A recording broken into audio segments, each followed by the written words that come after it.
लेते वक्त अब ले रहा हूं ना सर। चेयरमैन साहब, इस सदन के माध्यम से ये देश को बताना चाहता हूं, संविधान सभा में कांग्रेस को प्रचंड बहुमत था। बाबा साहब अम्बेडकर को ड्राफ्टिंग कमेटी का चेयरमैन चुना गया। खुद बाबा साहब ने अपने 25 नवंबर 1949 के भाषण में कहा था, मुझे बहुत आश्चर्य हुआ। साहब आप उधर देख रहे हैं इसलिए मेरी बात आपको 99% आप ही देख रहा हूं, लेकिन 1% ही बहुत इंपॉर्टेंट। 100 बनाने के लिए 1%। 99 तेंदुलकर ने 10 बार मारा, 99 और 12, लेकिन 99 मारा लेकिन सेंचुरी नहीं हो सका। तो इसीलिए मैं आपसे विनती कर, ये बहुत मुद्दा है।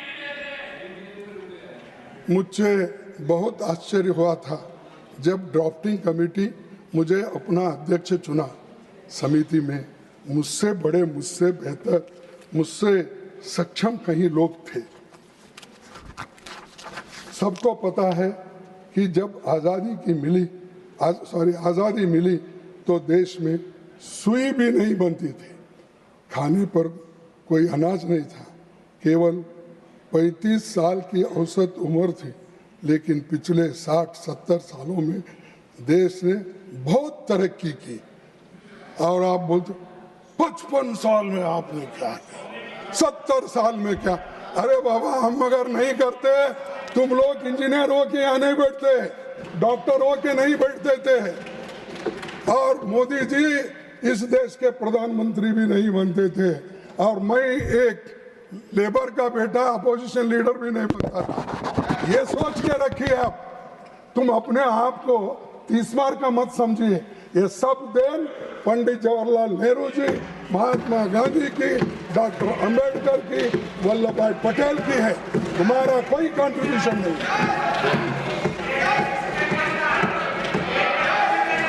नेहरू जी आधुनिक भारत की नींव रखी। सर,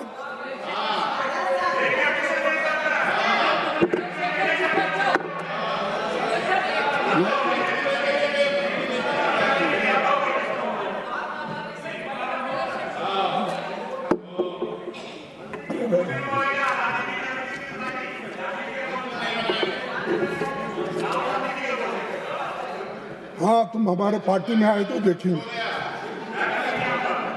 सर, नेहरू जी ने आधुनिक भारत की नींव रखी, शास्त्री जी ने हरित क्रांति की बुनियाद रखी, इंदिरा जी ने देश को परमाणु शक्ति से संपन्न बनाया, सामाजिक न्याय के लिए 20 सूत्री कार्यक्रम दिया, बैंकों का राष्ट्रीयकरण किया, राजीव जी ने संचार क्रांति लाई और पंचायती राज और लोकल बॉडीज का आधार बनाया, जिसको नरसिंह राव ने 73rd 74th संविधान अमेंडमेंट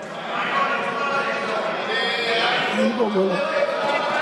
आपको बधाई दे रहे हैं। अरे वो कांग्रेस के प्रधानमंत्री थे, मेरी पहचान हैदराबाद से थी उनकी। नहीं, आपको बधाई दे रहे हैं। अरे मैं ये कह रहा हूँ 73 74 अमेंडमेंट जो राजीव गांधी जी की सपना थी और जो उन्होंने तैयार किया था, उसको आगे लाया गया। और आज जो महिलाओं को रिजर्वेशन मिल रहा है, जो मेयर का हो, जो पंचायत का हो, जो जिला पंचायत अध्यक्ष हो, ये सब जो मिल रहा है मैडम, ये कांग्रेस की वजह से मिल रहा है। ये कांग्रेस ने एक्ट लाया। महिलाओं को क्या करे, महिलाओं को क्या करे, ये करे, उनको अध्यक्ष बनाए, मेयर बनाए, पंचायत मेंबर्स बनाए, तालुका पंचायत मेंबर्स बने, ये बनाए। अगर हमारी सत्ता आएगी तो हम तुमसे भी तेजी से महिलाओं का आरक्षण बिल इम्प्लीमेंट करेंगे। अरे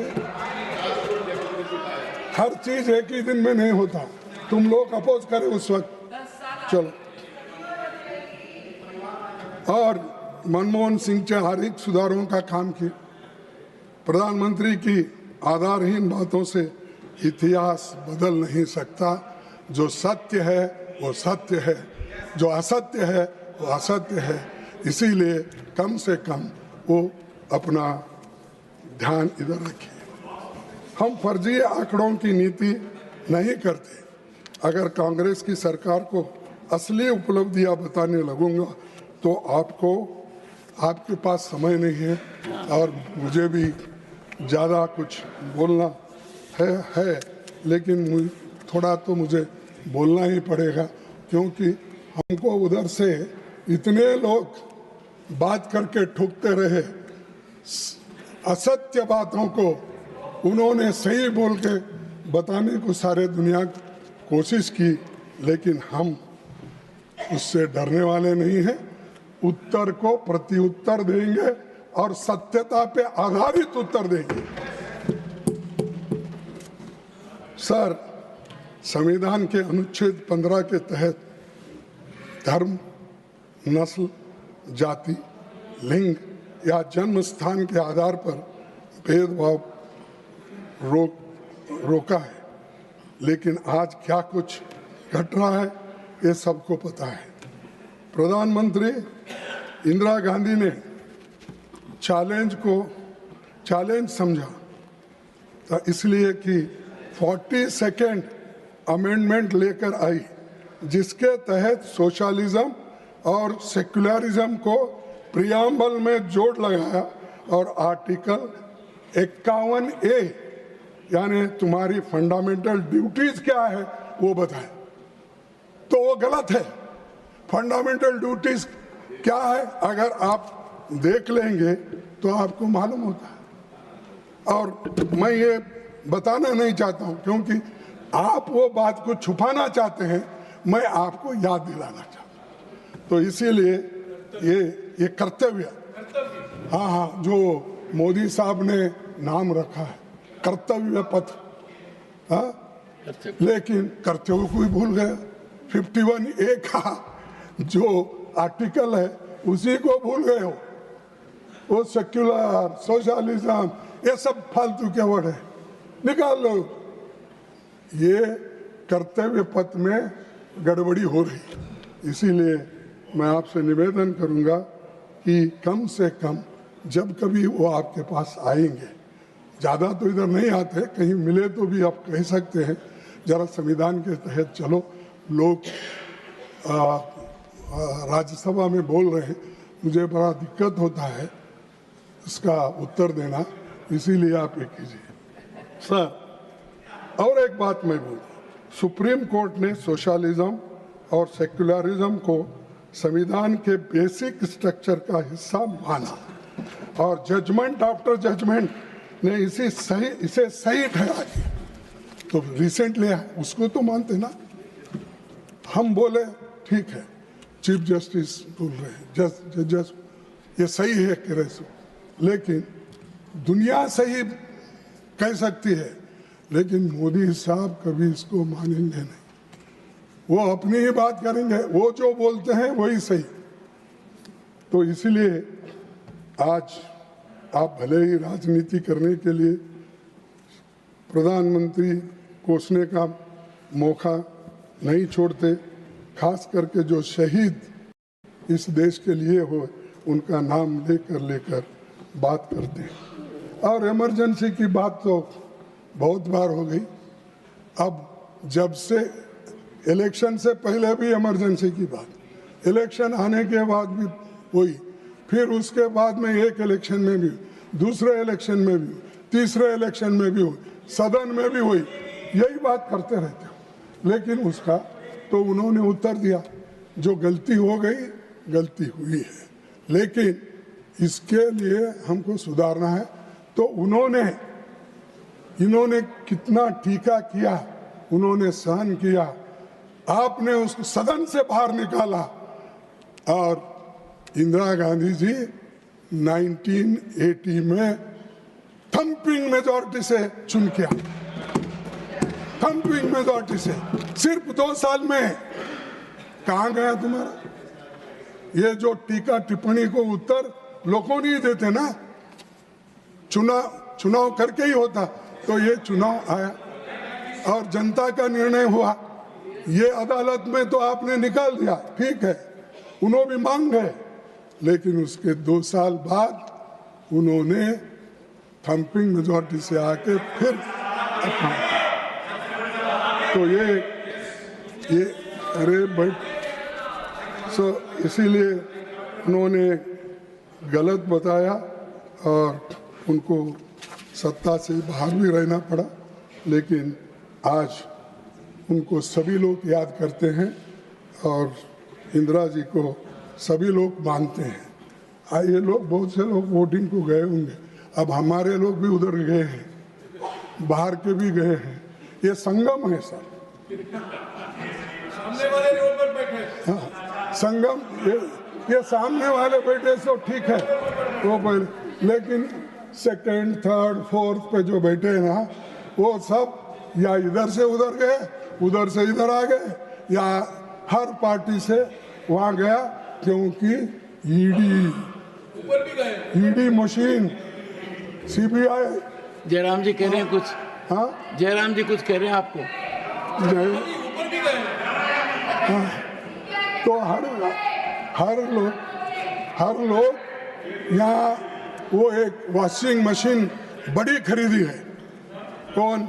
हमारे शाह साहब, इतना बड़ी वॉशिंग मशीन करे, आदमी अंदर जा सकता है और क्लीन होके बाहर आता है, अंदर जाके क्लीन होके बाहर आता है। और वो जाके इतना जोर से चिल्लाता है, अरे क्या खाया पिया, रहा, राज किया, कोई सब कुछ बना। वही यहाँ पर हमको बुद्धि पढ़ाते हैं और उल्टा बयान देते हैं। तो ऐसे लोग इस देश में हैं, ऐसे लोग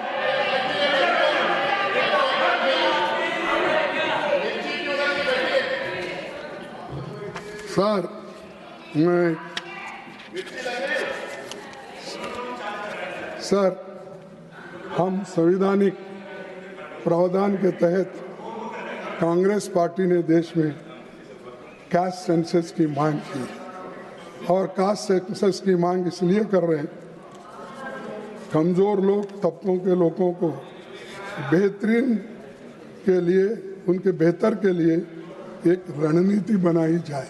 इसीलिए आप, ये जो हमारा डिमांड है, ये किसी को खुश करने के लिए नहीं। और ऐसा होता है पॉलिटिक्स में, आज मेरे साथ वोट देते हैं, कल दूसरों को देते हैं। हम देखे हैं 60 साल में कैसा हुआ, क्या हुआ, लोग बदलते कैसे रहते हैं। तो इसीलिए वोटरों के ऊपर आप गुस्सा मत निकालो, एरिया के ऊपर आप गुस्सा मत निकालो। कोई एरिया, कोई स्टेट अगर आपको वोट नहीं देता तो आप क्या करते थे, उस स्टेट को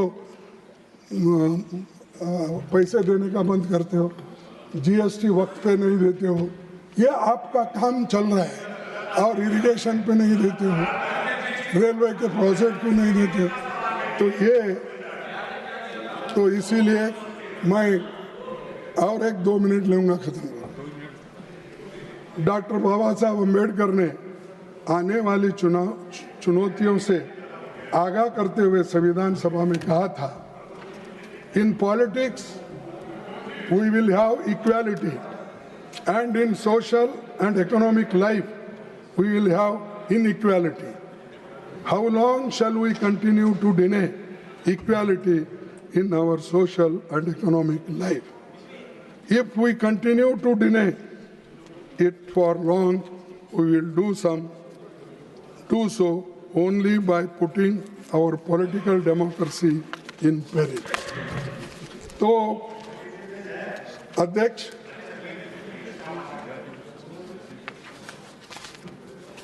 सर, और गरीब बनते जा रहा है, अमीर बनते जा रहा है, और 5% इस देश के लोग, 62% संपत्ति उनके पास, 1% लोगों के पास आज 3% संपत्ति है, 50% लोगों के पास। तो ये सारी चीजें, आपकी इकोनॉमी किधर गई? क्यों इसको कम करने में आप लोग काम नहीं कर रहे, ये मैं आपसे पूछना चाहता हूँ। और आप इतने सभी चीज़ें कॉन्स्टिट्यूशन के तहत करते हो तो ये क्यों नहीं किए, ये मेरा सवाल है। दूसरा और एक सवाल है सर, मणिपुर में लगातार हिंसा और अशांति जारी है।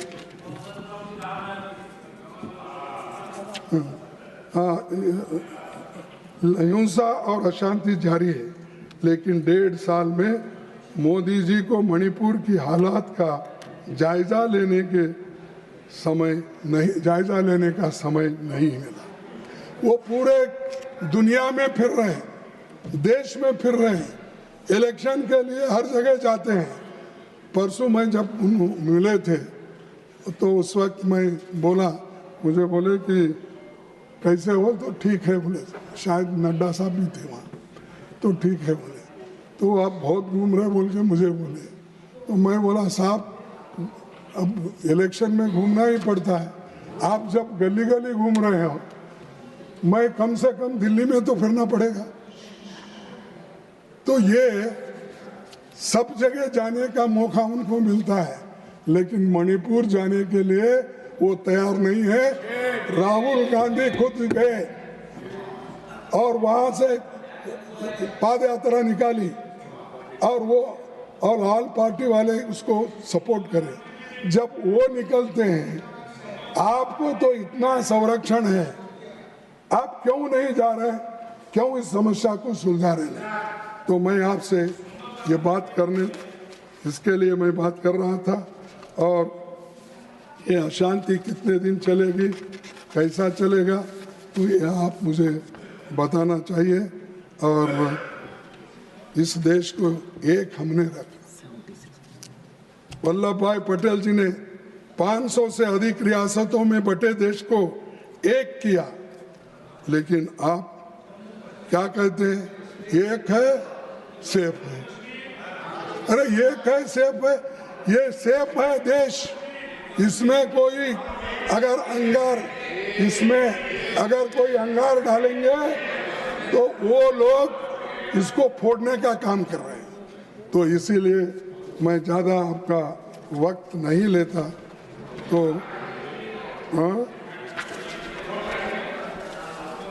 देखिए, और एक लास्ट कोट में आपका पढ़ूंगा।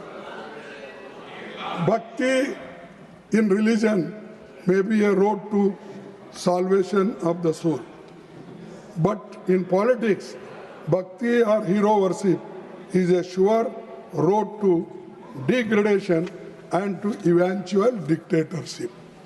तो ये डिक्टेटरशिप के से बाहर है।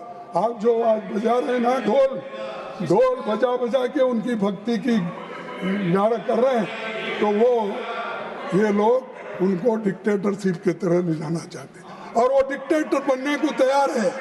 तो इसीलिए मैं आपसे विनती करूंगा कि ये डेमोक्रेसी डिक्टेटरशिप के तहत नहीं चलना चाहिए और सभी लोग आज जो संविधान को हम मानते हैं वो उसी पर हम चलना चाहिए। और आज इस देश के लिए एक बात ज़रूरी है, जब देश को आज़ादी मिली, जब एटली ने, आपको मालूम, लेबर पार्टी के प्रधानमंत्री, उन्होंने उस वक्त चर्चिल ने क्या कहा था, भारत को स्वाधीनता देने वाले लॉर्ड एटली सरकार के प्रस्ताव पर चर्चा के दौरान ब्रिटिश संसद में पूर्व प्रधानमंत्री और तत्कालीन विपक्षी नेता विंस्टन चर्चिल ने कहा था कि आज़ाद होते ही भारत बिखर जाएगा और वहाँ दुष्टों, बदमाशों, लुटेरों के हाथ चला जाएगा। ये बात चर्चिल की ये मंशा थी। हम नहीं चला सकते, हम संविधान नहीं बना सकते, इसीलिए उन्होंने ये बात की। लेकिन पंडित नेहरू, सरदार पटेल, मौलाना आज़ाद, डॉक्टर अंबेडकर ने इस देश को डेमोक्रेसी लाकर सबको बचा दिया। और इतना कहते हुए मैं और कुछ नहीं बोलना चाहता हूँ। आपको एक अरे आपको एक ही मिनट में समझा के बैठूंगा, एक ही मिनट में सब। देखो, एक राहत इंदौरी का है, राहत इंदौरी, जहां से गुजरो धुआं बिछा दो, जहां से गुजरो धुआं बिछा दो, जहां भी पहुंचो धमाल कर दो, जहां भी पहुंचो धमाल कर दो। तुम्हें सियासत ने हक दिया है, हरी जमीनों को लाल कर दो, हरी जमीन को लाल कर दो। अपील भी तुम, दलील भी तुम, गवाह भी तुम, वकील भी तुम। जिसे भी चाहो हराम दिल लिख दो, जिसे भी चाहे वो हलाल कर दो। ये शब्दों के साथ मैं मेरे 4 शब्दों को समाप्त करता हूँ। आपने जो मेरे को समय दिया इसलिए मैं धन्यवाद करता हूँ। मेरा समय मेरे पार्टी के समय में मत काटो, यही विनती करता हूँ। मान्यवर, आपने एक न्यायालय के आदेश की चर्चा की थी झंडे संबंधित, उसकी प्रतिलिपि सदन के पटल पर रखी। देखिए क्या परफेक्ट टाइमिंग है। निर्मला जी ने 79 मिनट्स लिए, आपने भी 79 मिनट्स लिए। परफेक्ट है। Shri Saket Gokhale. Thank you so much, sir. Sir, on Saturday, Prime Minister Modi presented 11 resolutions. I call them 11 jumlas during his speech on the Constitution in the Lok Sabha. But the problem is that PM Modi needs to be reminded of the basics. So today and tomorrow, my party, All India Trinamool Congress, will remind PM Modi of the 9 key terms in the preamble of the Constitution of India, which his government has completely destroyed. These are: we the people of India, sovereign, socialist, secular, democratic, republic, justice, liberty, and equality. Sir, I will speak today on justice for just 3 minutes, because injustice has been the hallmark of the Modi government. Sir, I want to ask, how will PM Modi defend his record on justice to the following people? The 21 lakh Manrega workers of Bengal who have worked but haven't been paid since 3 years because Modi's government has withheld Bengal's dues. Why? Because his party lost the election. Bilkis Bano, whose rapists were forgiven and released by this government. Umar Khalid, Khalid Saifi, and numerous others who have spent years in jail only because they dared to criticize Modi and Shah. The 750 farmers who died outside the borders of Delhi only for protesting for their rights, laws which were later taken back by the Prime Minister. The people of Manipur who today, as we speak, as I speak here, sir, are seeing their homes burn and their families die every day. Sir, I've had the personal privilege of experiencing justice under this government. I was locked up in a jail in Gujarat for 155 days in a case related to a tweet and a 500 rupee money laundering case. But then I found out what real justice means when my leader Mamta Banerjee sent me to this august House of Parliament where my oppressors have to see my face every day. So Mamta Banerjee understands justice and is committed to it. Social justice, as the preamble says, Mamta Banerjee brought schemes like Lokhir Bhandar and Kanya Shri. That Lokhir Bhandar was brought a long time ago. अब ये copy कर रहे हैं लाड़की बहन. It was started by Mamta Banerjee.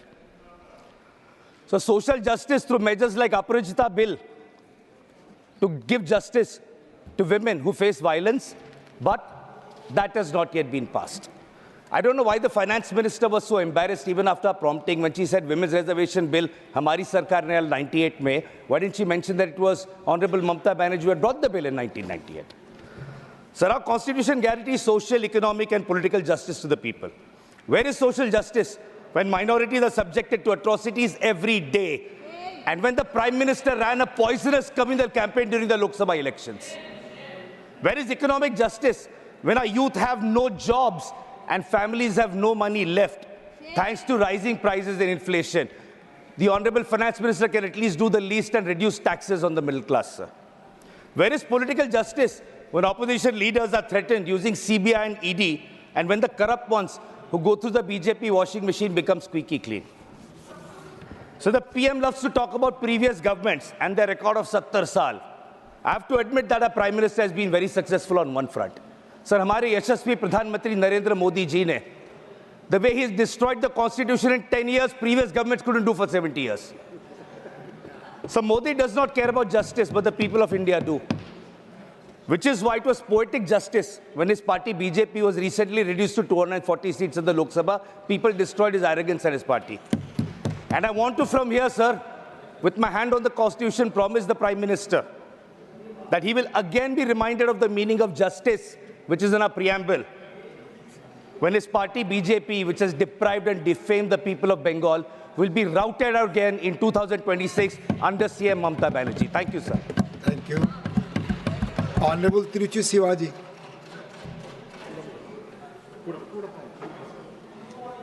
Thank you, Mr. Deputy Chairman, sir. Sir, I am indeed privileged to participate in this discussion on the glorious journey of 75 years of our Constitution on behalf of the DMK party. Sir, our Constitution is a unique and enduring document which has withstood many crises and the test of time. Sir, the Indian Constitution has not come out of a revolution, as in many other countries, but it is out of a series of experiences, developments rooted in constitutional methodologies and principles. Sir, I have got a lot to say about it, sir. Before that, I would like to recall Thomas Jefferson, the architect of the Declaration of Independence and the third President of the United States of America. He once wrote that no constitution in the world will survive for more than 19 years. Later, the same theory was reaffirmed by 3 researchers on an empirical study which has come out in The Endurance of National Constitutions. And it also said that every constitution expires within 17 years. They said some reasons for that, sir. That inclusivity is a main reason, and adaptability of the constitutionalism. Sir, as far as we are concerned, we want to appreciate first the framers of the Constitution. Sir, as the statement of Thomas Jefferson, or as which has been reaffirmed by researchers, sir, our Constitution has survived for more than 17 years and still it is robust and dynamic. What are the reasons for that, sir? The other constitutions have not debated as much as us. The American Constitution was debated and drafted within 4 months, and the South African was within 9 months. Whereas the Constituent Assembly of India, to draft the Constitution, sir, first the members were elected indirectly across the state, from the provincial states, from the princely states, and the provincial principal commissioners. It came to about 389, and later after the partition, it came down to 299, and with that, the Constituent Assembly started functioning. These are all very important facts, sir. We have to mention what is the reason for the robust nature of our Constitution. Sir, it held 11 sessions, sir, which ran up to 165 days, out of which 114 days were focused totally on the draft Constitution. 7,635 amendments were tabled, and 2,473 amendments were moved. Whereas, in other constitutions, in other nations' constitutions, amendments were not moved, sir.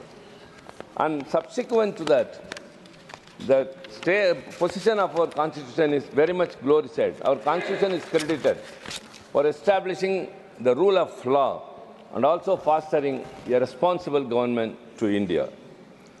Our Constitution played a pivotal role in shaping India's democratic character and safeguarding individuals' liberties, balancing the delicate relationship between the sovereign state and federalism, And above all, it formed the backbone of India's governance. Sir, before I go into the subject, I have something to say which the finance minister in her initiative speech said about the first amendment to the Constitution, which you are very well aware of, 1951. She said about 1904 of the Constitution, the amendment that was made was 1904. I would like to say, sir, in the same amendment, there was another one, which is 15.4, Article 15, 5 and 6. Sir, the first amendment to the Constitution was subsequent to a case which the leader of opposition mentioned, Shanbhagam Doreraj. Before that, one should know about the history, sir. It was first in Tamil Nadu, then Madras Presidency. In 1921, when the Justice Party, our parent body, was ruling Tamil Nadu, a communal GO was issued. By that way, everyone were benefited by way of reservation. So long, since then, only the upper caste was enjoying all the education and employment opportunities. And that was made with more reservation in 1927. And later, sir, this Shanbhagam Doreraj filed a case in the court that this communal reservation deprives her of a genuine seat in medical. The court, without applying. Later came the fact. The court upheld her case and petition and struck down the communal reservation. The strange part of this is the Shanbhagam Doreraj who has filed the case was not at all an applicant. So it was struck down, and all those days which were enjoyed by the people of OBC, SC and other communities, this reservation benefit was really shocked. So at that time, Thanai Periyar, our mentor and our founder leader Anna, launched a very big agitation in Tamil Nadu demanding for reservation, and it became a people's movement. And because of that, the 1951 amendment was brought. The first amendment, it says that nothing in this article or subclass, nothing in this article or in class 2 of the Article 29 shall prevent the state from making any special provision for the advancement of any socially and educationally backward classes of citizens or for the scheduled caste and the scheduled tribes. So, sir, this 1951, First Amendment, no one should forget, sir, that without this, the benefit would not have been extended to the suppressed and oppressed classes all those years. It was thanks to the Dravidian movement. What we call now Dravidian model is only this. Only because of that, the reservation was restored. And later, when the Mandal Commission recommendations came for reservation to the OBC in education and employment, I would like to recall who all opposed and who pulled down the government of Mr. VP Singh, the then Prime Minister. But then it was implemented. May I urge the learned people, members in the treasury benches, it was only by an OM, that is office memorandum. If you are really interested in the interests of OBC, you bring a constitutional, as you did for EWS. You did for EWS, but you are not yet still bothered about the OBC, but you say very proudly everywhere that you are all OBC communities. So, sir, and this is the right time. Dr. Ambedkar, who became later the chairman of the drafting committee, was only a member in a subcommittee on fundamental rights. Before 9 months, he was assigned the responsibility of chairing the drafting committee, sir.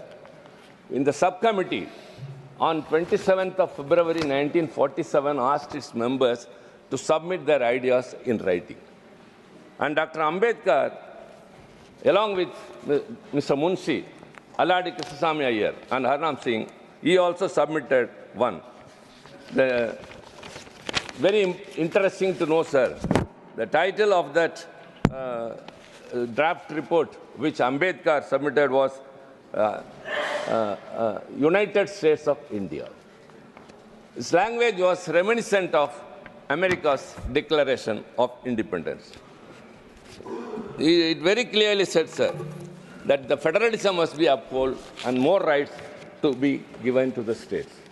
But on the day of adoption, Munshi's draft was adopted by the committee, and Ambedkar was not also there. It was not present. Later, he tried his best to implement what all was in his mind in the United States of India.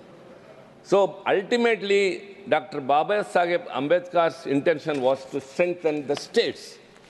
There is no explicit term federalism in our constitution, but the very first in the preamble says, India, that's Bharat, shall be a union of states. That itself is very emphatic. And later, he became the chairman of the drafting committee. And it's very appreciable, sir, the constitution which was drafted and adopted later, it established the foundation for a country that would respect diversity in religion and culture while upholding the values of equality and fairness. These are to be kept by the ruling party today. The nation's dedication to diversity and tolerance is demonstrated by the Indian Constitution, which protects the rights of linguistic and religious minorities. Additionally, the Constitution preserved unity among many religious communities by guaranteeing that the state would not favor any one religion. Sir, underscore, the Constitution guarantees that the state would not favor any one religion over another by supporting the secularism ideal. It's very clear, sir. But what is happening today? I don't want to bring down the level of the debate, because it's the Constitution's glorious celebration we are, 75 years. So we have to applaud. So many scholars, intellects were in the Constituent Assembly, whom we fondly remember, or it is our bounden duty to pay respects to all those people. They are now called as the framers of the Constitution. Dr. Ambedkar, Mr. Jawaharlal Nehru, Sardar Vallabhbhai Patel, Maulana Abul Kalam Azad, Rajendra Prasad K.M. Munshi, Aladi Krishnaswamy Iyer, B.N. Rao, Shyama Prasad Mukherjee, J.B. Kirbalani, Rafi Ahmad Kidwai, Mr. Santanam, K.T. Shah, H.V. Kamath, T.T. Krishnamachari, and above all, Qaide Millat Sahib. Sir, when the partition happened, when Jinnah wanted to have a separate nation for Muslims, and as I said, 389 members in the Constitution Assembly came down to 299. Many, when he declared that whoever are Muslims, come with me to the Muslim nation. But including Qaide Millat Sahib, the Muslims who are now in this country said, yes, we are Islamic people, but India is our country. But how they are treated now? I would urge, sir, again the government, not an iota of apprehension should come in the minds of the linguistic and religious minority in this country. But it often happens. We have to see to that, sir. Everything. And Dr. Ambedkar very responsibly told that. He was, of course, lauded by everyone. Pattabhiram Sitaramaya told that, when speaking about Dr. Ambedkar, he said, what a steamroller intellect he has brought into this Constituent Assembly, which is irresistible, indelible, and unconquerable.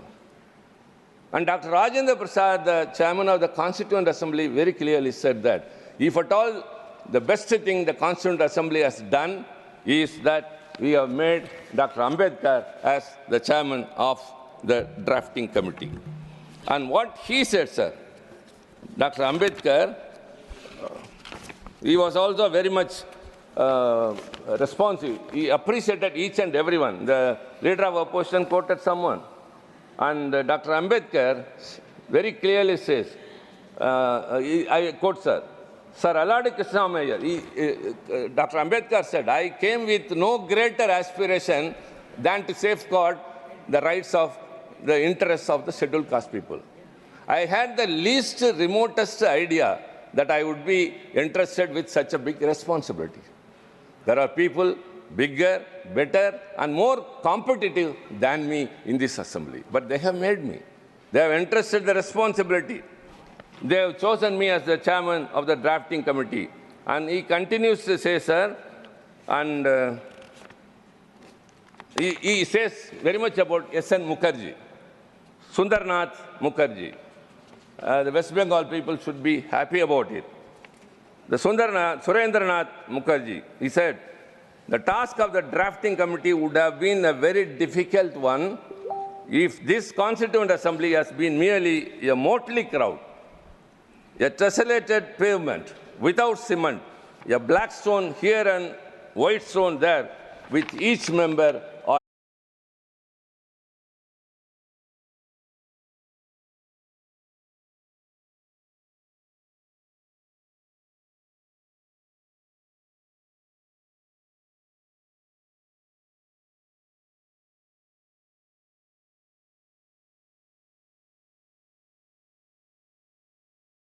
party discipline, in all its rigidity, would have converted this assembly into a gathering of yes men. Fortunately, there were rebels. There were Mr. Kamath, Mr. Deshmukh, Mr. Sidhwa, Professor K.T. Shah, and Pandit Hridayanath Kunsu. So when he appreciated those who supported, at the same time, he also mentioned those who were rebels, who spoke against. That is dissent, that is democracy. So that has emerged in those days itself. Sir, the Constitution has very great qualities. I don't want to go into that. I got something else. I want to remind of our great leader, the great thinker, uncomparable, and still not still, sir, forever, the very best scholar is our Anna, the founder leader of our DMK party. Sir, he used to write letters in the party official organ to his party cadre, enlightening them of what is going on in the country, enriching them with the history of the world. The revolutions happen here and there. For what reason? And all people have come out of slavery. All these things he was educating the last person in the party. So he used to write. But the way of addressing the letter was the dear brother. This family bondage, this affinity was first brought in by. Anna wrote a letter which happened to be the last one and which is also called as the Will of Anna. At that time he was the chief minister. He wrote that, dear brother, I have never been mad after power, nor I am happy to be the chief minister of a state which comes under a constitution where it is in letter that it is federalistic, but in practice it is becoming more and more centralized. So he expressed that autonomy has to be given to the states. This was his last wish, and so it is considered as a will. Because he realized the states which are the constituents of this union were weakened slowly, one by one stages.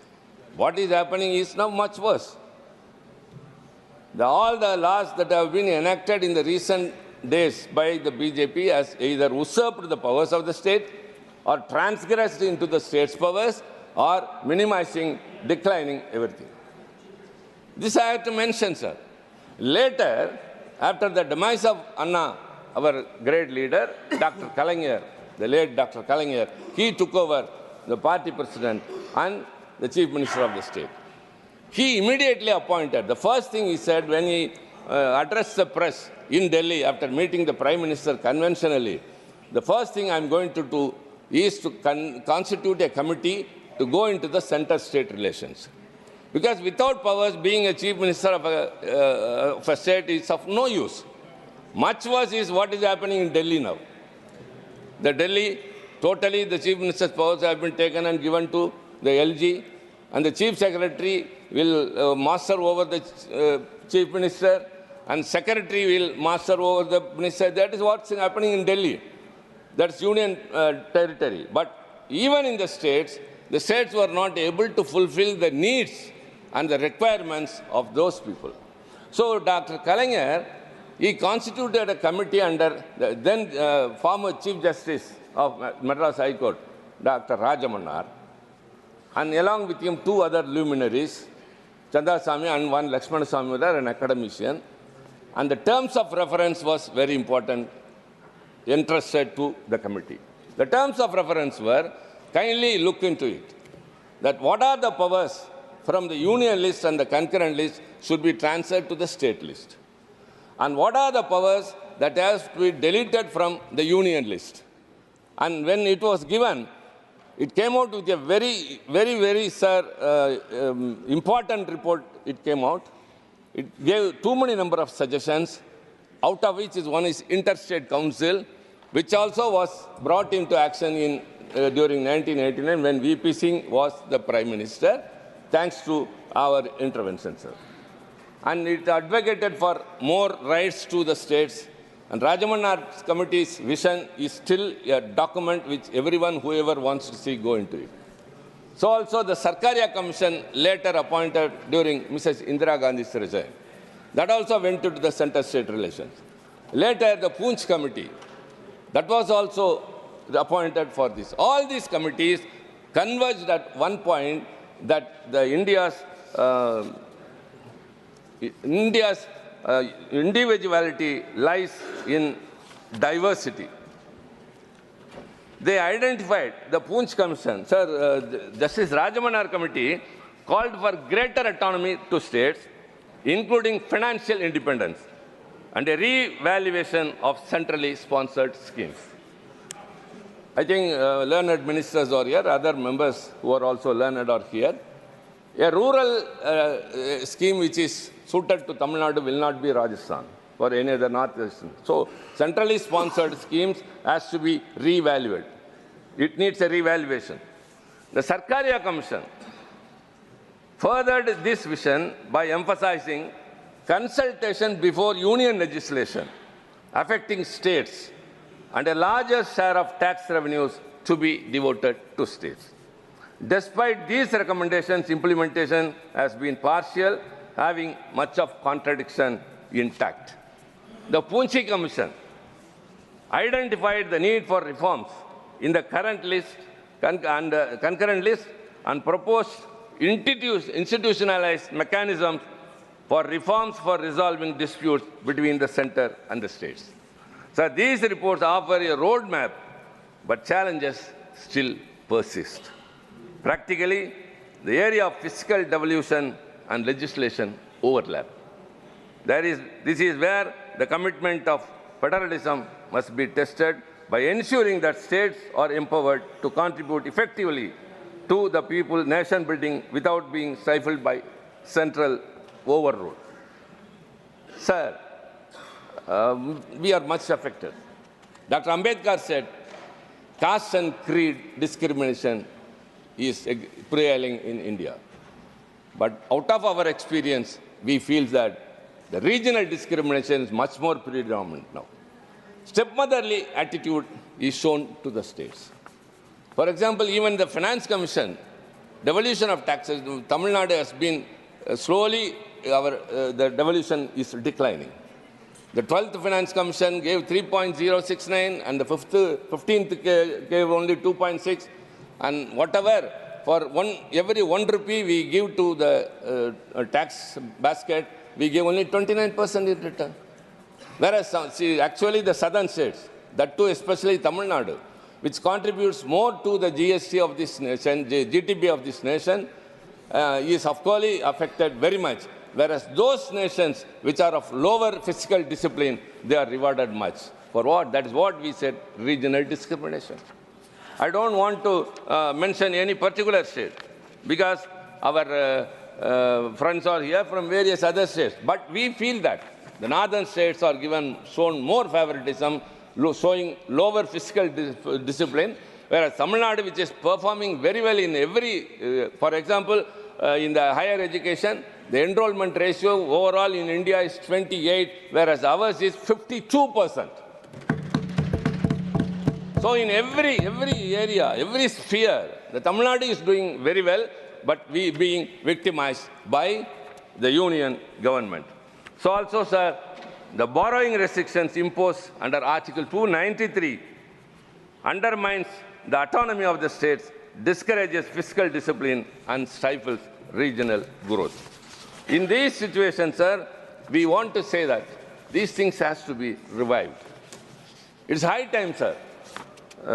Even the very important is language policy, a sensitive issue that needs recalibration. Tamil Nadu's consistent opposition to the imposition of Hindi is not about rejecting a language, but about preserving its linguistic diversity. The two-language formula adopted in Tamil Nadu has fostered inclusivity without compromising on national unity. Sir, during the Constituent Assembly debates, though there was no subcommittee as like other things for language, but it happened so that when many proposed for Hindi to continue. Before independence, the official language of India was only English. But later, after the independence, the Constituent Assembly, they debated it, and a section of the members supported Hindi, and a section of the members supported English. And when it came to equality, Dr. Rajendra Prasad, who was then the chairman, cast his vote, and by that, Hindi became the official language. And very importantly, article, the language.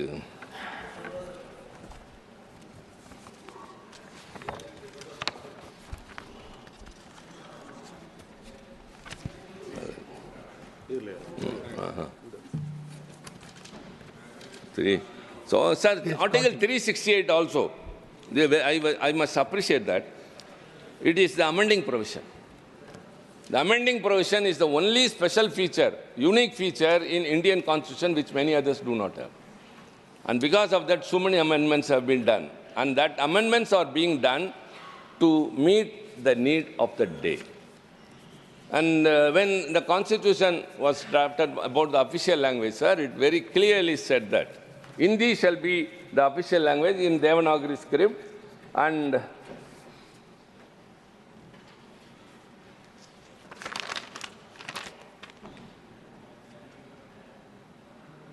notwithstanding anything in this article, Parliament may be law provide for the use after the set period of 15 years, the English language or the Devanagari form of numerals. So it said that after 15 years of the enactment of the Constitution, English will go off, and then only Hindi will be the official language. Sir, again, our founder leader Anna, this house was benefited by his presence as a member from 62 to 67. He spoke very much about the language policy, and the Official Languages Amendment Act 1963 came, and it declared that the official language, the English shall also be the official language, as long as the non-Hindi speaking people accept it. Sir, whereas this government is totally thrashing all those things, what the Constitution has assured, it is not enough that you celebrate a Constitution Day in the Central Hall, which you have deserted. And it is not enough if you have a debate in both the houses of Parliament. It must be not only in letter, in spirit also it must be. When it has been assured, India is a country of complexity. It is multilingual, multicultural, multi-regional, multi-religious. Whereas you want to bring everything one nation, one election, one nation, one ration card, one nation, everything. One. But only this Parliament divides the Lok Sabha and the Rajya Sabha. The Central Hall, which used to unite the members of both the houses, is now totally, we are deprived of that.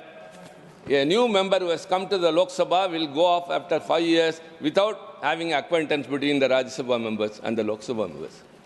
Why, when you are trying to unite each and everything, why you are dividing the members of Parliament from Lok Sabha and Rajya Sabha?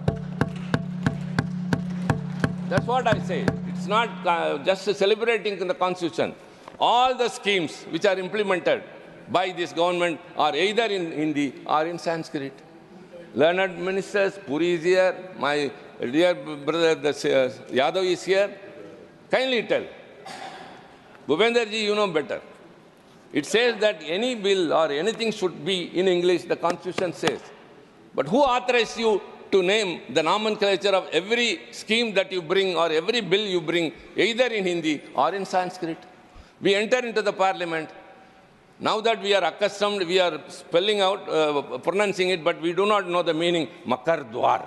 What is it? What is it? Wherever we go,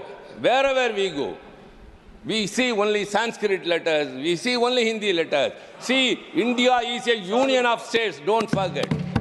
Don't forget. In the 8th schedule of the Constitution, there are 22 languages, and all those languages should be respected. And no one language should dominate the other. The Tamil is the ancient language in this world. It's the hoary language. When you say Sanskrit and Tamil are ancient, or they are classical languages, Sanskrit is not a spoken language. It's only in books. It is in Vedas. Whereas Tamil has a rich history of literature, grammar, and everything. And 8 countries have Tamil as the official language. Why you are denying this, showing this partiality? Why you are treating us like that? This stepmotherly attitude, that's what I said in my outset itself. Not even an iota of apprehension should creep into the minds of the linguistic minorities and religious minorities. You are in power. You are in power. But you have to treat the whole of India as one in your outlook, not in names. You are imposing. That's what we say. We are not against one language, not to reject Hindi or any other language. Don't impose that.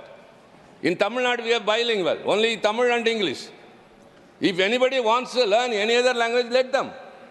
It is also interpreted that we have stopped people learning Hindi. Even the finance minister has leveled an accusation. Never. We stopped her from learning Hindi. No. The Dakshina Hindi Prachar Sabha's headquarters is in Tamil Nadu.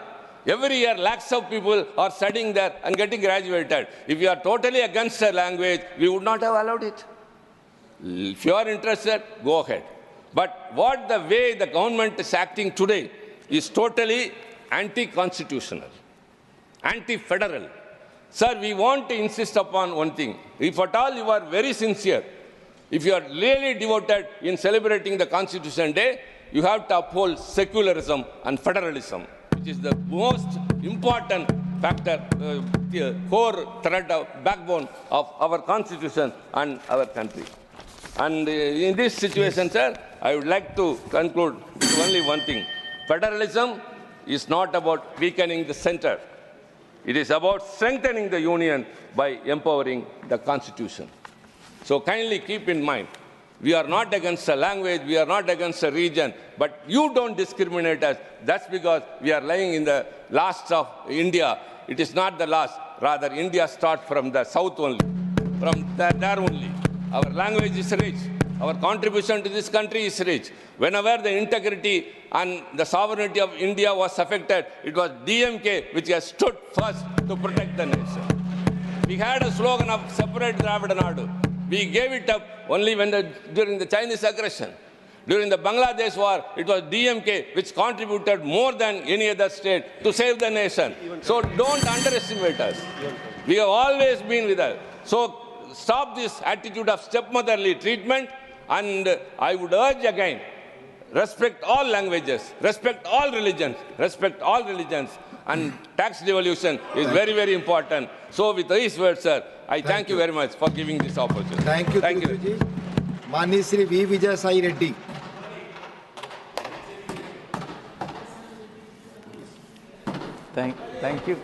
Thank you, Deputy Chairman, sir. I am quite opposite to you, sir, and center neutral. मेरा ध्यान आप ही पर है, आप please बोलें. Sir, we are neither that side nor this side, sir. Yes. No, not. Please address this.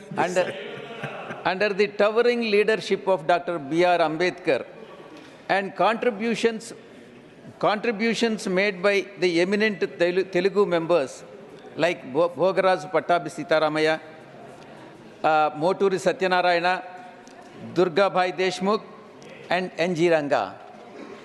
Sir, the Constitution has become a beacon of hope. For an ordinary citizen, it empowered the individuals to demand accountability, guaranteed equality before law, and upheld the right of dissent.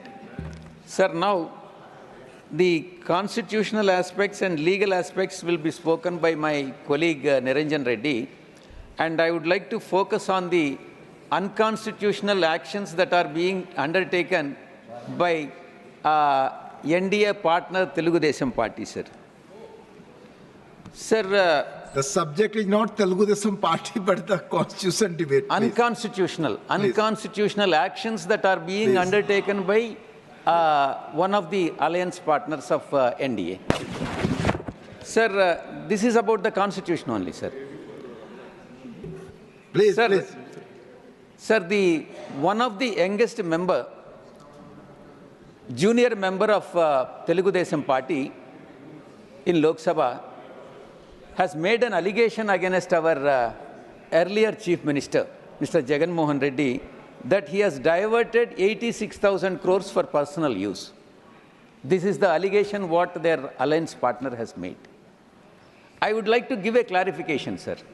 That is SC funds. Scheduled caste funds have been diverted for personal use. Please. Personal use. Sir, where is the number coming from? What is this number? And what is the sanctity this number has got? First of all, whether it is factually correct or not, that is to be inquired into, sir. How did she reach the figure of 86,000 crores? Sir, TDP in Lok Sabha, sir, his turn will come, Please. and he can speak whenever his turn comes, sir.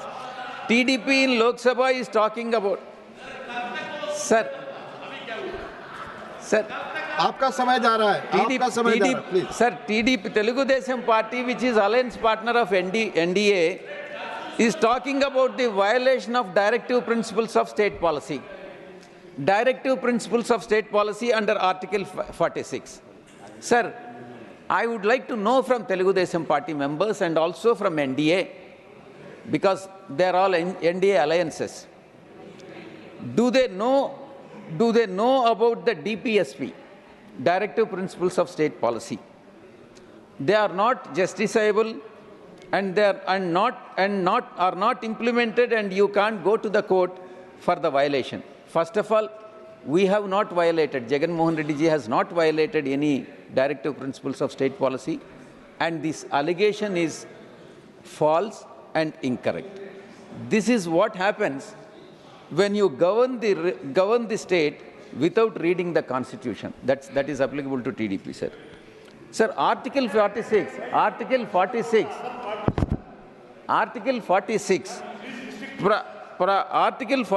of the Constitution of India states that state must promote the educational and economic interest of the weaker sections of the people, especially scheduled caste and scheduled tribes.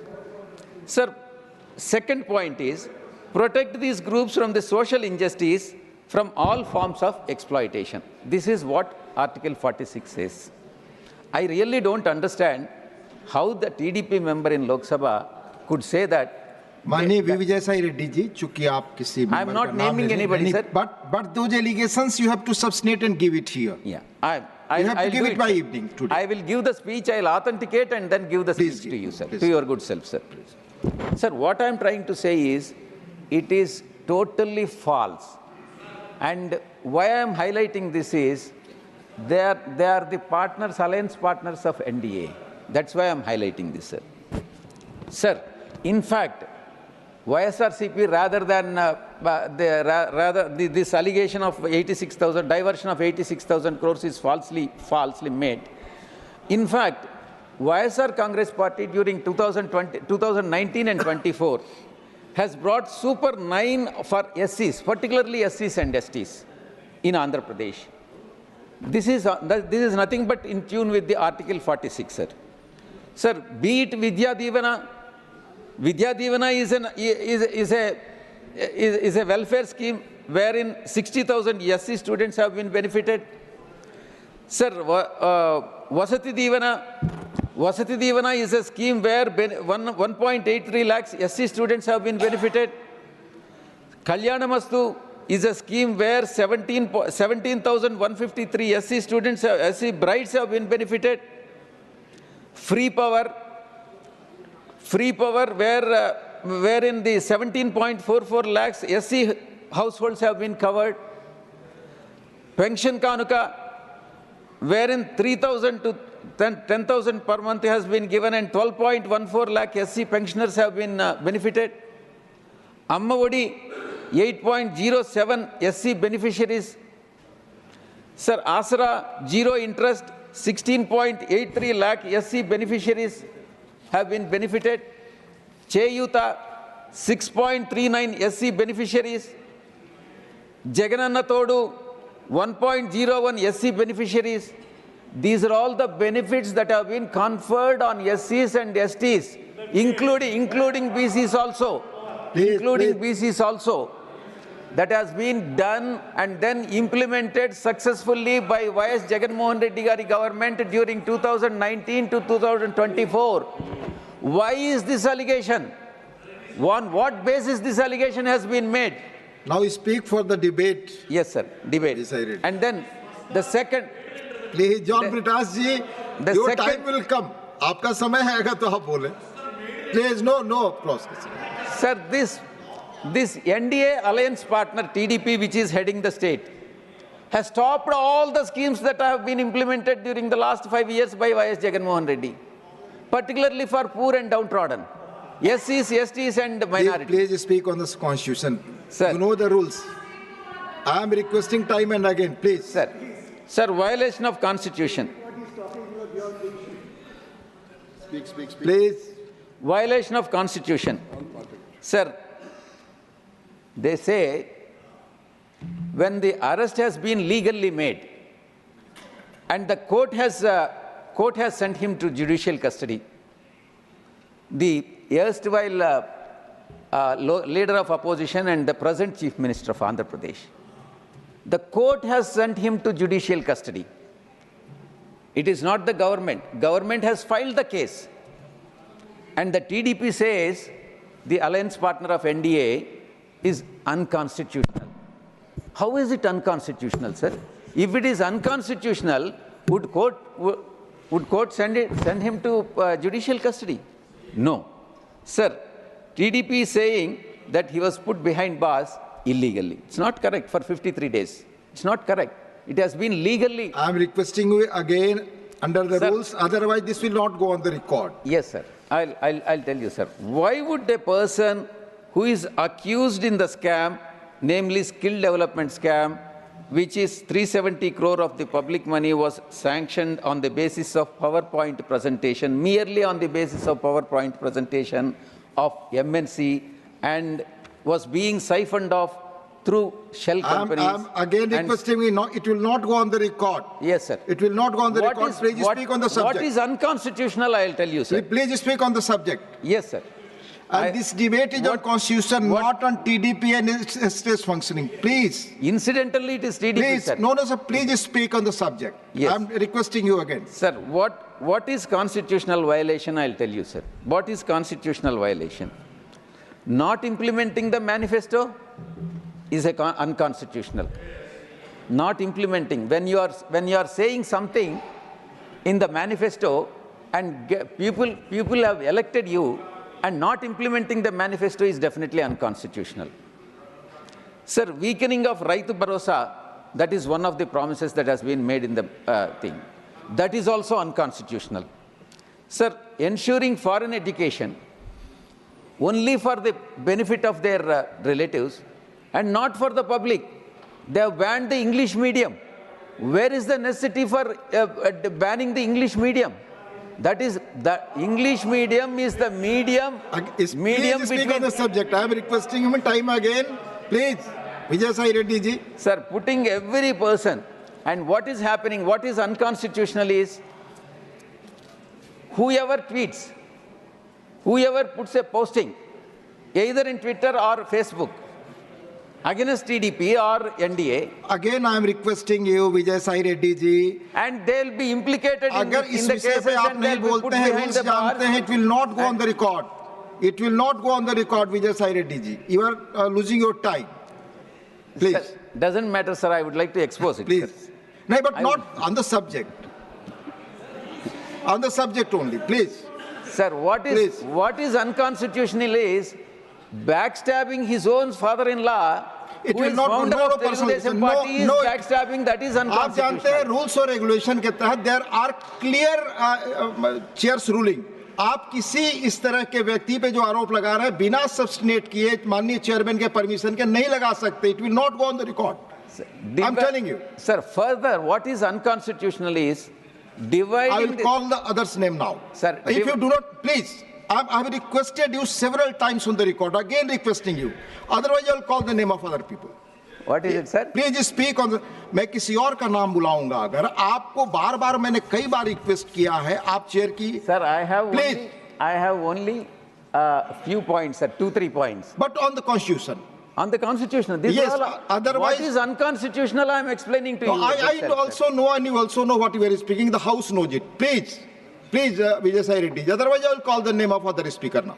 Sir, Please. sir, shall I ask you one thing, sir? No, sir. Well, You speak on the subject. My request That's is the that subject only, sir. Yes. Sir, whether dividing the society on caste and religion basis is unconstitutional or not, You speak on these definitely things. unconstitutional. Yes. That is what they are doing it, sir. Right. And secondly, another point, sir. The cases that have been filed, during the earlier regime runs to lakh crores of rupees, which have been public money that has been swindled. And those cases are being withdrawn now. The same person. Please speak Sir, on the subject. how is it possible? Is it not unconstitutional, please, sir? please. Suppose if I become a CM and You are withdraw not cases discussing CM. after I become CM, is it not constitutional Vijay or Sai Reddy ji unconstitutional, sir? CM के बारे में discuss करने के लिए 87 में clear ruling है. जब तक आप सब्स्टिनेट करें ऑनरेबल चेयरमैन का परमिशन लें, Sir, you cannot speak. whether it is CM or minister No, or you anybody for that cannot matter, speak. sir. No, sir. There are rulings for it. No, Withdrawing- you cannot speak on those subjects. Withdrawing cases on himself will be Please. unconstitutional. sir. I'll call the name of no other person, please. Sir, if you don't allow me, I can't no, do I'm anything. not. You have to follow the rules. You please speak on the subject. Sir, what is unconstitutional is withdrawing cases by Please speak on the subject. just because I have an authority. You speak on the subject. Just because I have an authority to power to withdraw cases, I can't resort to an unconstitutional practices. Vijay Sai Reddy ji, you speak on the subject, please. Sir, if it is not आपको मैं subject, 1-2 minute sir, subject कर रहा हूँ, if please. you feel, if your good self feel that it is not a subject, No, I sir, will not there are speak, sir. rulings, there are I'm rules and sorry, procedure. sir. Thank you, sir. Thank you very much. If you feel that it is not a No, subject. no, I am not feeling. आप जो कर रहे हैं house की No, rulings sir. है, rules है, What? Please you are not following those. मैंने अनेक बार रिक्वेस्ट किया आपसे, प्लीज. Discriminating one particular district is also unconstitutional as against a total number of districts. And sir, not being able to control and increasing the women crime against the women is also unconstitutional. That is what is happening in the state. I am not referring to anybody particularly. Sir, and when the floods have come in Vijayawada, the statement that has been given by the state government is that all of a sudden it has come and we have 24 hours advance notice. However, we thought that evicting so many people in one go in 24 hours or 48 hours time is impossible. Therefore, we have allowed them to stay and so many people have died. It is a natural calamity. Is it constitutional? That is not what is constitutional, sir. And every effort should be made by the government. Be it 24 hours, whether we have 24 hours or 48 hours, to the extent possible. You have government machinery on your hand. To the extent possible. If not all the citizens, every effort should be made. That is what the Conclude, Constitution Vijay is. Sai ji. Your time is already over. Thank you very much. Thank you. माननीय श्री देवासी सामंतराय जी, आपका term आएगा तो आप बोले please please please. No माननीय देवाशीष सामंत राय, सिर्फ आपकी बात रिकॉर्ड पे जाएगी. No other talk. Not going on record. Please take your seat. So my light is not yet on. Sir. Yes, it's on. No, sir. See, it's already on. Two mics are on. From here I'm seeing. Please. Miss That's not Marni mine, Sri sir. Devasi Samantray. That is not mine. You can come to that. No problem. No, I can't move from my seat. Please, please, Thank you, sir. कम से कम मेरा right light तो जला दिए. please. Sir, I thank you. I thank the chair for this opportunity to speak on the Constitution of India. At the outset, we all know here that it was based on the diversity and the multiplicity of this country, from north to south, from east to west, many languages, many habits, many food habits, many forms of art. And in this journey, it starts with Pandit Nehru. Today, we have Honorable Prime Minister Narendra Modi ji. In between, there have been other prime ministers. Many governments have come and gone. At the outset of this debate on Constitution, I've been hearing the Lok Sabha speeches, the Rajya Sabha today also. It's basically a boxing round between the Congress and the BJP. And here all the other regional parties have been forgotten. So there have been black spots in this journey of our Samvidhan. Okay? You spoke about the black spot during the emergency. It was unconstitutional. That many agree. And in return, the leader of the opposition was justifying all this. In this, where this federal structure was forgotten, this multiplicity was forgotten, this diversity of this country was forgotten. So while we are discussing in this journey where we have reached, how we are going to take forward this journey in 75 years, how this country has progressed towards making us stronger, to making the poor safer. If you see, as on today, we speak about emergency, but today there is a pseudo-emergency in India. These so-called constitutional watchdogs have become pet dogs.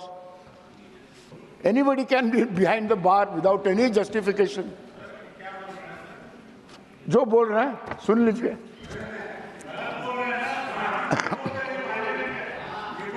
एक नहीं ये भी कोई आपके प्रदेश नहीं है. आपका समय खत्म हो रहा है. देखिए सच बात बोलने से इनको जल जाता है. आप इधर बोले, विषय पे बोले. मैं बोल रहा समय खत्म हो रहा है कि आज इस कॉन्स्टिट्यूशन का हालत क्या है. जिसको डालो कोई जस्टिफिकेशन था, कई चीफ मिनिस्टर्स को लेके डाल दिए, फिर बेल नहीं दे रहा है. क्या रीजन क्या है? तो जरूर ये एक किस्म का इमरजेंसी चल रहा है इस देश में. और जोर से ठोक के बोलूंगा. So, आप बोले प्लीज. मैं बोल रहा हूँ. बोले ठीक है. Sorry, maybe I've hurt your sentiments, but it's fine. In this whole journey, the federal structure was not mentioned. Thanks to Trichy Shiva, he did speak about it with Tamil Nadu. Here we have Odisha till recently it was being ruled by regional parties for 5 terms. Navin Babu's BJD ruled the state. Now we have a different government. We accept it in this democratic structure. But you know, the neglect of states, we are supposed to have an inclusive center-state relationship to have this constitution being healthy. It is not only about favored states where there is a double-engine sarkar that they get favored, and there, even in Orissa, is frequently visited by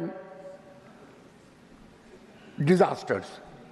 And to mitigate this disaster, we have been always seeking the center's help. But you know, each and every time we have been refused, as if we are not part of this federal structure, as if we are not part of India. but we have implemented our own schemes on our own. They talk about empowering women. Navin Babu has empowered 1 crore women under Mission Shakti. He has took a vow that I'll empower the women of Odisha, because empowered women, हारेंगे तो आप भी, मत घबराइए, हारेंगे. आप इधर बोलिए. पहले आप प्लीज आपस में बात नहीं, आप इधर बोलिए. See, sir, please speak. Sir ये जब अपने चेयर पर बैठकर प्लीज ना कमेंट करें, प्लीज. आप बोले. when we spoke about empowerment of women, we proved it also. Not only empowering them through Mission Shakti, even in the 3-tier panchayat system, Navin Babu brought a 50% reservation for women. And no mention of the empowerment of women. And today, I don't know, the parliament has approved the 33% reservation for women. If it will see the day of the light of the day, I don't know. So these are my observations in this journey of our Samvidhan, which somewhere has gone out of the track. And none of us are willing to address it.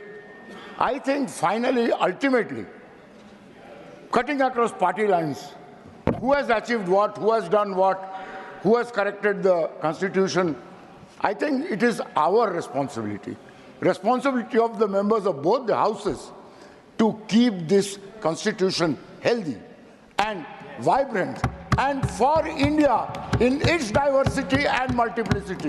Thank you, sir. Thank you, माननीय देवाशीष जी. माननीय Shri A.D. Singh ji.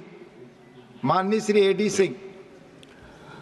Thank you, Deputy Chairman, sir, to give me this opportunity to speak on this Constituent Assembly debates. What Dr. B.R. Ambedkar said in the concluding address of the Constituent Assembly, we are entering into a life of contradiction. In politics, we will have equality, and social and economic life, we will have inequality. How long shall we continue to live this life of contradiction? This is becoming very true, more so in the last 10 years. The preamble to the Constitution is the most eloquent chapter of the vision of India. It describes the democratic and progressive values of the Indian Republic, the concept of justice, liberty, equality, and fraternity, which frames the vision of India. Challenging it today, there are many dangerous trends: the denigration of our democratic institutions, the misuse of investigating agencies, the control on news media, the pressures on the judiciary, and even the legal fraternity and the blatant criminalization of our politics and public life. All these represent our constitutional makers' worst fears. Also, I want to bring to the notice of the House the statement of our Honorable Finance Minister regarding the First Amendment. The First Amendment was necessitated on account of the views expressed in the Constituent Assembly regarding land reforms, SC/ST reservations. What has been presented by the Honorable Finance Minister was misrepresentation of facts, which was adequately clarified by Kharge ji. Now, coming to directive principle of state policies. The egalitarian liberalism aims to reduce inequality and not create an absolute equal society. Article 38(2) of directive principle insists that state shall strive to minimize the inequalities of income and eliminate the inequalities of status, facility, and opportunities. Further, Article 39(c) emphasizes that the economic system ought not to result in concentration of wealth and means of production to common detriment.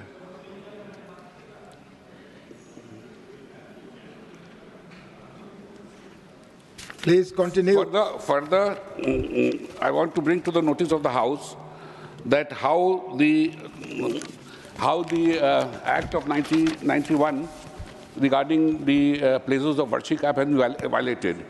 There were some sensible comments by Shri Mohan Bhagwat ji advising fraternity that there is no need to go digging each and every mosque to find out a temple there. It seems that everybody has forgotten his advice, and there are new disputes pertaining to mosques and dargahs in Sambal, Ajmer, Badaun, Dhar. The Places of Worship Special Provision Act of 1990 has put a full stop on questioning any place of worship as it existed on 15th August 1947. Of course, the Ram Janmabhoomi was made out an exception in view of the ongoing dispute. However, of late, it has been seen that many lower courts are passing orders for the survey of mosques by bypassing the Places of Worship Act. The recent Sambal Sahib Masjid controversy is a cleverly engineered conspiracy to keep Hindu-Muslim pots simmering. The way the petition was filed and the speed with which the survey was ordered all raises question about the sanctity of the due process. कहना चाहता हूं, मंदिर भी ले लो, मस्जिद भी ले लो, इंसान के खून से मगर अब न खेलो. Regarding Viksit Bharat, what the Treasury benches have always repeated. Now, I just want to know the Viksit Bharat relates to India or Bharat, because we have two Bharat. We have two sections of the people.